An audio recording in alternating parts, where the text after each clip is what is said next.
Good evening and welcome. Tonight we're going to be reading the Atlas of the National Parks. And this is the National Parks of the United States, of course. Let's check it out. I'm going to attempt to do the whole book today. Let's find out. We're going to start off actually with this chapter, I think, right? Yeah. We'll just get right to it. The Eastern Coast and Forest Parks, Central Plains, Lakes and Mountains Parks, the Desert Southwest Parks, the Pacific Northwest Parks, and Alaska, Hawaii, and Pacific Parks. Let's start off with the Eastern Coast and Forest Parks. If you've been to any of these parks, let me know in the comments. I want to hear your stories about them. Look how gorgeous it is. Alright, starting off with Acadia National Park. And I've got pointed pencil here to help us read. It says, with its glacier-polished granite mountains and quartz-streaked schist on ocean shores surrounded by volcanic extrusions, Acadia showcases the continent's birth. This coastal park's boundaries enclose 60% of the lobster claw-shaped Mount Desert Island, alongside a patchwork of small towns. Separate parcels lie to the east and south on the mainland's Schoodic Peninsula and on the small Isle aux Hautes. Acadia is ringed by sea cliffs and scenic drives, gouged out by glacial lakes and ocean bays, and covered by dense forests. On Cadillac Mountain, the continent's first sunrise can be seen from October through March. John D. Rockefeller Jr. donated thousands of acres to the park and financed the construction of its distinctive carriage roads. Quarried from the ancient granite foundations of the island. How do I mess up the word of? Anyway. These carriage and later motor roads came to exemplify the Park Service ideal of public access through aesthetic passages that minimize impact to the landscape and encourage drivers to appreciate surrounding native flora and fauna. 37 mammal species, including black bears, bobcats, coyotes, raccoons, foxes, minks, and muskrats, are found in Acadia. Whales and porpoises can be seen blowing offshore. Otters and seals play in the waves. Along 40 miles of seashore are colorful beaches of rounded rocks, broken shells, or pink sand. Relative to its size, the park also supports a huge diversity of plant life. Two biomes come together here: the eastern deciduous forest and the northern boreal forest. The Wild Gardens of Acadia showcases more than 400 indigenous plant species found in the park. Along cobbled rock shores that hum with surf, or above the tree line on windswept mountaintops plastered with granite, Mount Desert Island mirrors the expanse of time, whether through colliding continents, volcanic eruptions, or the inundation of massive ice sheets. The ages have been at work on Acadia, molding the island and humbling its visitors. Here is Biscayne National Park. In Florida, I should have added that. Other one was in Maine. This is Florida. Biscayne National Park. Biscayne National Park is 95% water, with its remaining 8,649 acres of land split between fossilized coral limestone islands and tentacle-legged mangroves. The park contains the northern end of the Florida Reef, the third largest coral barrier reef system in the world. The renowned Maritime Heritage Trail offers snorkelers and divers mooring access to 6 of Biscayne's 70 shipwrecks, a rich archaeological legacy. Other activities range from guided boat tours, kayaking, and canoeing to world-class angling for bonefish, tarpon, grouper, snapper, and spiny lobsters. The eastern park boundary drops off into deep water, while most of the western boundary stretches across seagrass beds in shallow Biscayne Bay to encompass mangrove swamps on the mainland. The islands provide nesting grounds for sea turtles, while adjoining waters and reefs protect more than 800 species of coral, seabirds, fish, and whales. And there's some Sweet little fish swimming around down there. In South Carolina, we have Congaree National Park. Look how peaceful. The only national park in South Carolina, Congaree shelters the largest old-growth bottomland hardwood forest left in the southeast. 15 trees in the park are the tallest known specimens of their species, each more than 130 feet tall, including a 167-foot loblolly pine and a cherry bark oak, a sweet gum, an American elm, a swamp chestnut oak, and an overcup oak. Below Spanish moss-draped branches and the stalagmite-shaped knees of cypress trees, reflections in the tea-colored water of Congaree swamps and creeks evoke Monet as water snakes, frogs, and catfish slither past. Spring and autumn are the best seasons to avoid winter flooding or 90-degree Fahrenheit summer heat, humidity, and mosquitoes. In Ohio, we have Cuyahoga Valley National Park. The Cuyahoga River forms the backbone of this 22-mile-long, 5-mile-wide park. Bisected by freeways between Akron and Cleveland, Cuyahoga Valley serves as an easily accessed nature sanctuary for city residents. The former National Recreation Area became a national park in 2000 after the Park Service and the Environmental Protection Agency removed 371,000 tons of contaminated soils and debris. Now a healthy wetland, Cuyahoga Valley is a model for restoration of an industrial area to its native ecology. A towpath along the Ohio and Erie Canal, part of more than 125 miles of trails in the park, is enjoyed by walkers, bikers, horseback riders, and cross-country skiers. Next we have, in Florida, the Dry Tortugas National Park. Seen from the stratosphere, Dry Tortugas' white sand beaches and greenish-hued shoals resemble a broken-off barb on the fishhook of Florida and its keys. The park is centered in turquoise waters between Miami and Havana. Here in the Straits of Florida, the narrow passage from the Caribbean into the Gulf of Mexico, boats or seaplanes are the only access. 1% of this park, comprising 7 islets of 143 acres, lies above sea level on the edge of the continental shelf. The other 99% must be explored underwater. A wonder world of coral lies below the surface. Cohabiting with clusters of coral reef are anemones, sponges, sea stars, turtles, nurse sharks, and colorful fish galore. A snorkeling and diving paradise. Dry Tortugas forms the southern end of a 358-mile-long Florida reef system, the third largest coral barrier reef in the world, and the only tropical reef in the continental United States. At times, the islands are subsumed by a blizzard of bird life. Nearly 300 species pass through annually. Bush Key is closed half the year to protect a rookery of up to 80,000 dusty sooty terns. They arrive in winter, and the island becomes a cacophony of terns until mid-August, when they depart to spend 5 years at sea without touching land before returning.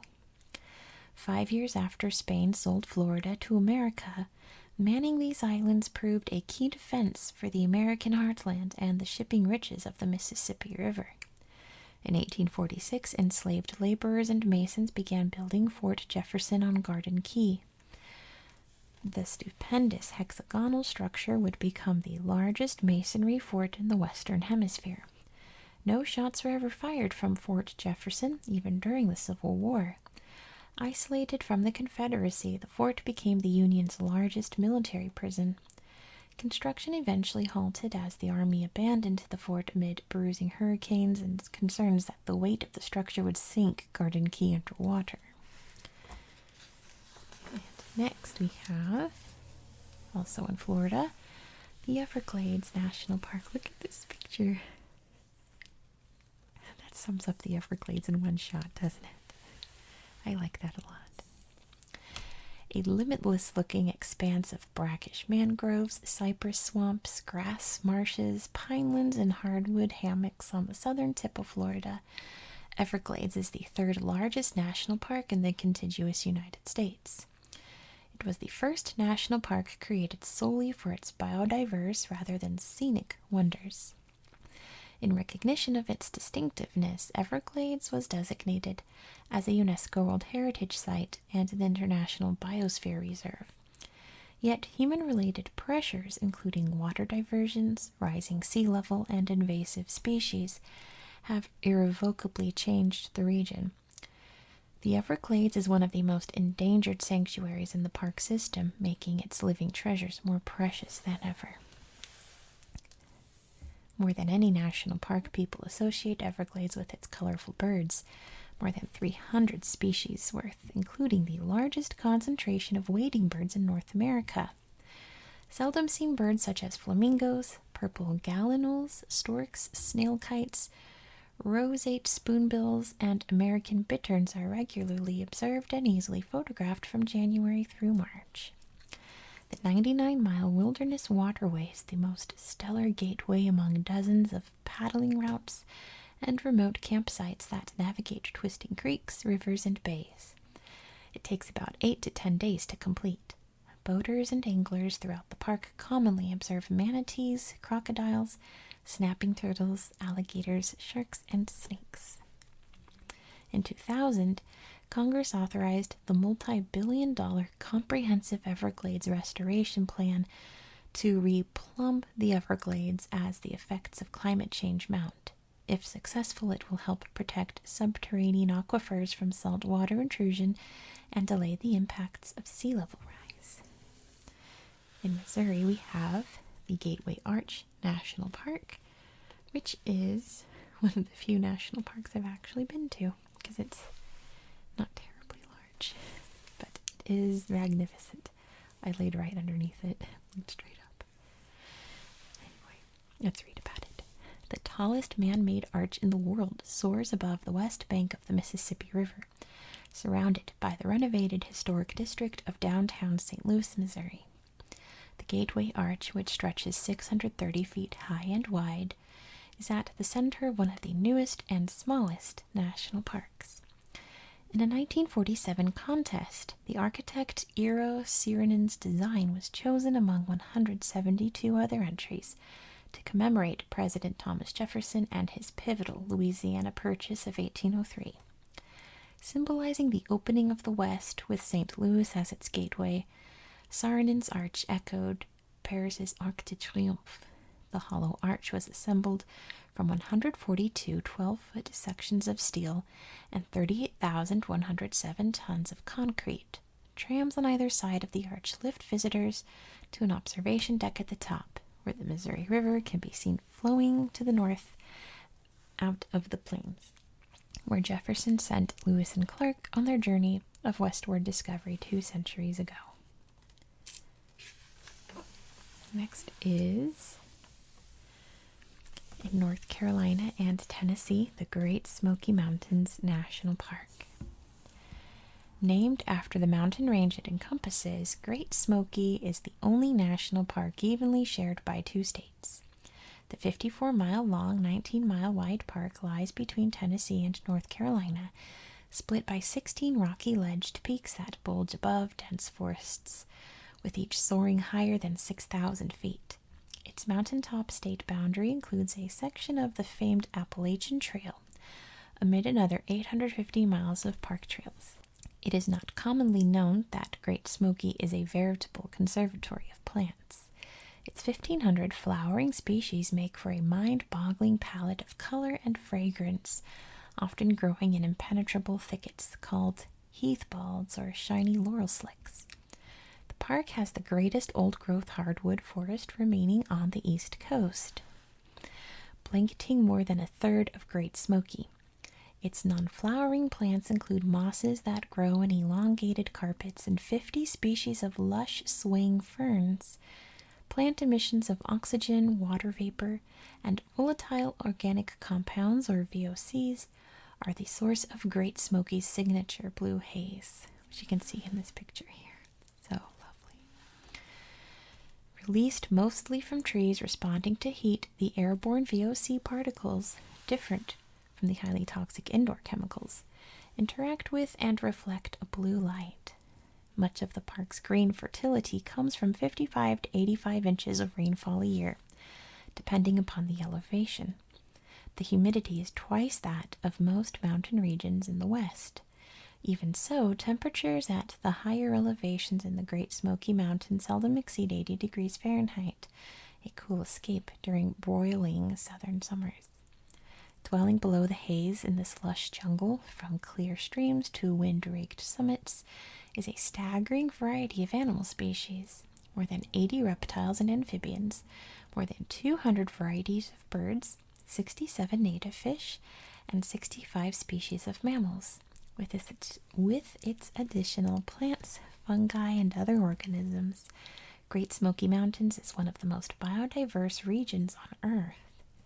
Given its proximity to large population centers and 384 miles of scenic roads, it is easily the most popular park in the nation as measured by visitor numbers.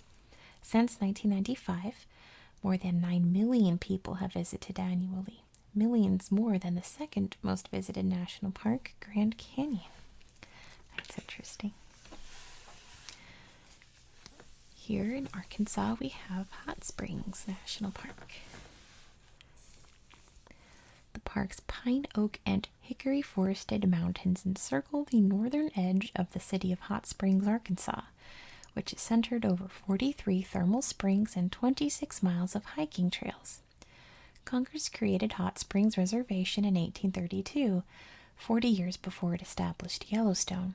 Even before official park designation in 1921, Hot Springs had become a destination for curing health issues such as nervous disorders and arthritis. Seeping through Ouachita Mountain rocks as rainwater more than 4,000 years ago, the fossil water is heated to an average temperature of 143 degrees Fahrenheit by the natural heat of Earth a mile underground. Artesian pressure forces the water up through a fault to the base of Hot Springs Mountain. Each day, the reservoir collects about 700,000 gallons of water. In addition to bathing, visitors come to tour 8 ornate late Victorian-era bathhouses, many in the Spanish colonial style, along Bathhouse Row. In Indiana, we have Indiana Dunes National Park. With its 15 miles of shore under the constant sculpting forces of Lake Michigan's wind and waves, Indiana's only national park has high sands from which visitors can see the skyline of Chicago across the lake. The phenomenon of singing sands, which may occur once a month under optimal conditions, can be heard from 30 feet away. It's caused by quartz crystals, moisture, and the friction from footsteps, which creates a clear ringing sound. Trails lead through the park's dunes, wetlands, prairies, and forests, home to more than 1,100 species of vascular plants. The park also shelters more than 60 historic structures, including houses from the 1933 Chicago World's Fair. In Kentucky, we have Mammoth Cave National Park, which is the largest cave system in the world. I'm sure it'll say it in here. At surface level, this is a small pastoral park, densely wooded and surrounded by verdant farmlands. Below ground, however, Mammoth has the longest known cave system in the world. More than 400 miles of labyrinthine passageways embedded with fossilized sea creatures are known to crisscross the system. Some geologists estimate that there could be 600 more miles yet to be discovered. Mammoth is home to 14 creatures found nowhere else in the world, including troglobites such as the translucent eyeless fish that live only in caves. 3 endangered species make their home there: the gray bat, the Indiana bat, and the Kentucky cave shrimp. Native Americans began exploring and mining the caves 5,000 years ago. Their torches, clothing, pottery, and petroglyphs are still being uncovered. Today, cave tours, from self-guided historical tours to challenging guided scrambles and crawls, are the best way to experience the subterranean parts of the park. A tragedy helped Mammoth Cave earn national park status. In 1925, Floyd Collins, a spelunker, got trapped in the caves, leading to dramatic rescue attempts and large crowds.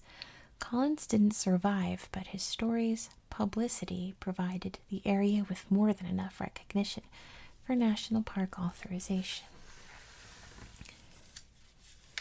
Next, in Virginia, we have Shenandoah National Park.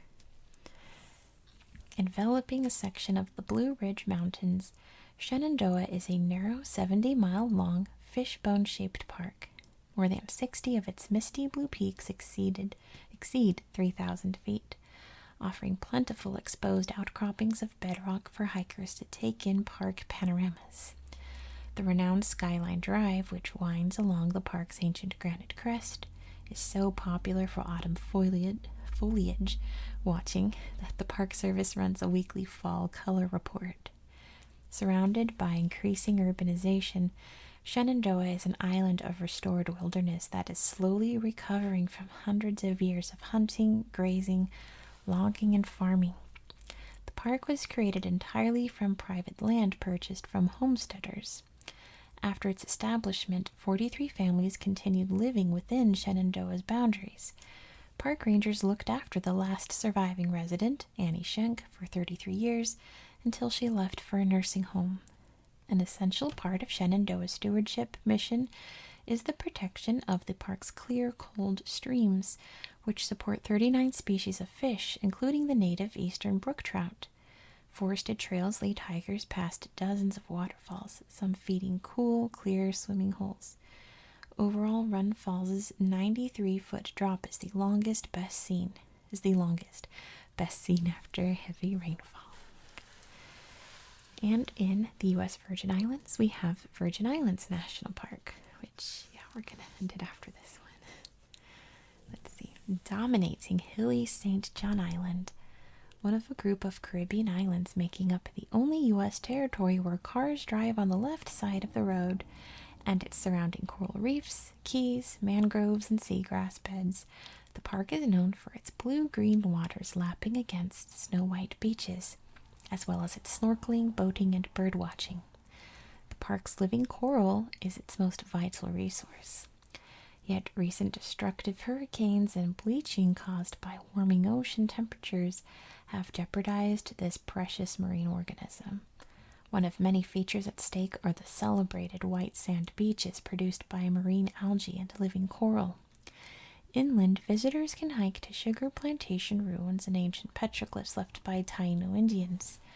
The park's lush forests shelter some of the invasive species plaguing the tropics: wild donkeys, deer, mongoose, pigs, and goats. Bats are the only mammals native to the paradisiacal island.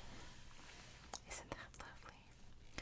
So since I'm ending early, let's look back at some of the maps in here. Look at the Great Smoky Mountains. Let's see if there's anything interesting. Clingman's Dome Visitor Center. Clingman's Dome sounds interesting. The big hiking trails. I love hiking in the woods. One of my favorite things to do. The beautiful Everglades. So it looks like this is marshland. And the purple here is marine and estuarine. So that's the underwater part of the park. Over here is Biscayne.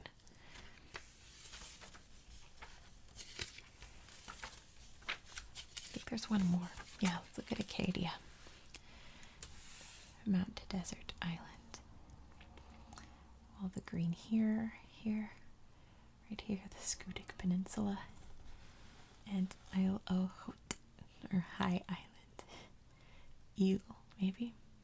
Isle o Haut. I'm not sure how that's supposed to be pronounced. But that looks pretty neat. It'd be fun to go camping. I wonder if you can go camping. Surely there's somewhere you could go camping. Looks like it'd be a lot of fun. Anyway, that's it for tonight. I had very lofty ambitions of reading this whole thing tonight, but it's just not going to happen. A bit too much that I thought I could handle. So next time, if you enjoyed this, I certainly did, but I'm just getting too tired, we'll read about the Central Plains, Lakes, and Mountains parks. Sounds really interesting. There's the hot springs. Springs, Cotton Cream, the Everglades, Biscayne, Dried Tortugas, all the little parks we read about. Smoky Mountains, the most visited national park. Can you believe that? I did not know that. And then over here you can see the U.S. Virgin Islands way over there. Alright, thank you so much for watching. I hope you found this video relaxing and educational. I forgot. I got this book in the summer, and I was drinking a milkshake while I was flipping through it, and I spilled some on here, and I got off as much as I could without damaging the book, but that's still a lot. Be careful drinking your milkshakes while reading. Thank you again for watching. I really hope you found this video relaxing and educational. And I hope you have a very good